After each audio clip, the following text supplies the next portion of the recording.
اپنی اولاد کو حضور علیہ السلام کے حسن کا ذکر سنائیے، حضور کے جمال کے تذکرے بتائیے۔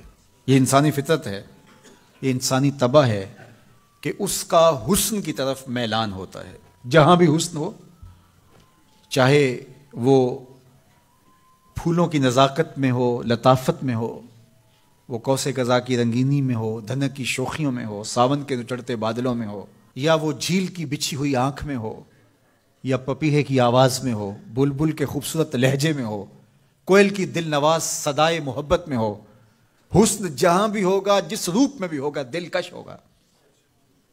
تو جب یہ طے ہے کہ انسان طبعاً حسن کی طرف مائل ہوتا ہے، تو حضرت اقبال کہتے ہیں کہ پھر اس کو اس کا ذکر سناؤ اور اس کے حسن کی بات سناؤ، جہاں حسن بھی پانی بھرتا ہے، عشق بھی غلامی کرتا ہے۔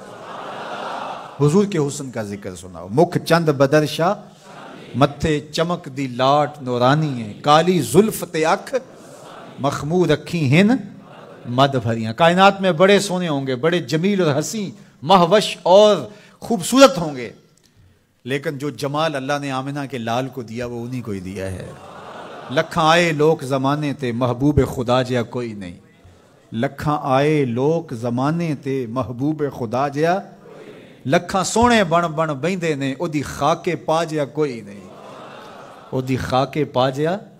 جو حسن ان کے پاؤں کے ناخن میں رکھا ہے، جو حسن ان کی ایڑی میں رکھا ہے، اللہ اکبر، جو حسن ان کے تلووں سے نکلنے والی گرد میں رکھا ہے، ان کے نالین کے جوڑوں سے نکلنے والی دھول میں رکھا ہے، وہ کہکشاؤں میں بھی نہیں ہے۔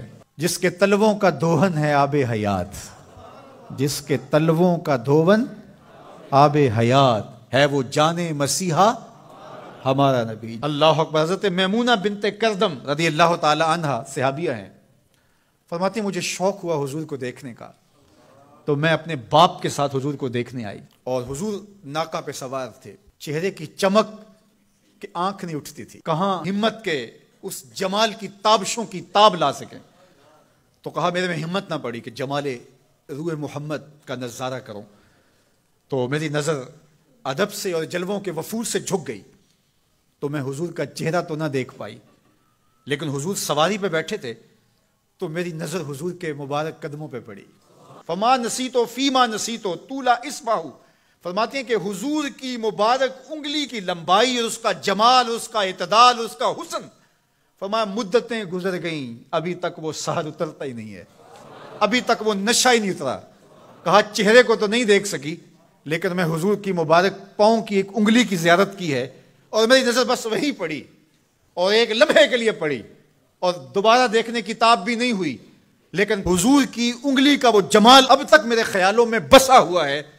یار جس کے مبارک پاؤں کی انگلی اتنی جمیل ہے کہ سال گزرنے کے بعد وہ سحر ختم نہیں ہوتا، اس کی پیشانی کی چمک کا عالم کیا ہوگا، اس کے رخساروں کا جمال کیسا ہوگا۔ تو ایک شاعر نے تو قلم توڑ دیا، اس نے کہا کہ قدموں پہ جبیں کو رہنے دو، قدموں پہ جبیں کو رہنے دو، چہرے کا تصور مشکل ہے۔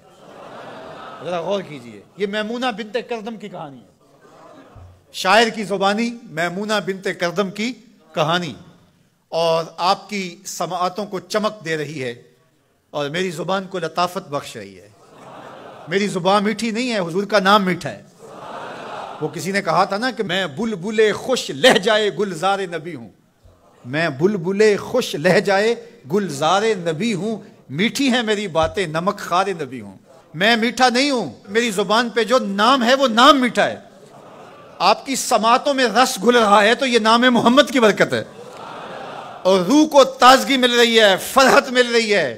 ابھی شعر مکمل ہوگا تو آپ بے چین ہو جائیں گے، اندر بوٹی مشک مچایا اتے جہاں پھلاں تے آئی ہوں، خوشبو پھیل جائے گی اندر۔ سنیے لفظ، میمونہ بنت کردم کہتی ہیں کہ میں اس جمال کو ابھی تک بھول نہیں سکی، وہ نشہ ابھی تک اترا نہیں ہے، وہ حسن ابھی تک نگاہوں سے ہٹا نہیں ہے۔ سال گزر گئے، مدتیں بیت گئیں، ابھی تک انگلی کا جمال نگاہوں کے سامنے ہے۔ تو شاعر کا تصور دیکھیے، وہ کہتا ہے کہ قدموں پہ جبیں کو رہنے دو، قدموں پہ جبیں کو رہنے دو، چہرے کا تصور مشکل ہے، چہرے کا تصور جب چاند سے بڑھ کر ایڑی ہے، رخسار کا عالم کیا ہوگا۔ جب چاند سے بڑھ کر ایڑی ہے رخسار کا عالم کیا ہوگا؟ تو اپنی اولاد کو حضور کی محبت سکھاؤ، انہیں حضور کا حسن بیان کرو۔ مجھے بتاؤ کہ میں حضور کے حسن کا ایک واقعہ سنایا ہے، آپ کی روح پرواز کر رہی ہے کہ نہیں؟ حضور کی محبت کا لیول بلند ہوا کہ نہیں ہوا؟ اور یہ ابھی حضور کی مبارک انگلی کا حسن تھا، ابھی رخ منور کا تذکرہ نہیں چھڑا، ابھی پیشانی کی کہانی نہیں چھڑی، ابھی تو لب لالی کی بات نہیں ہوئی، ابھی تو زلف عنبری کی کہانی نہیں چھڑی، ابھی تو ان کی مبارک آنکھوں کی بات ہی نہیں ہوئی۔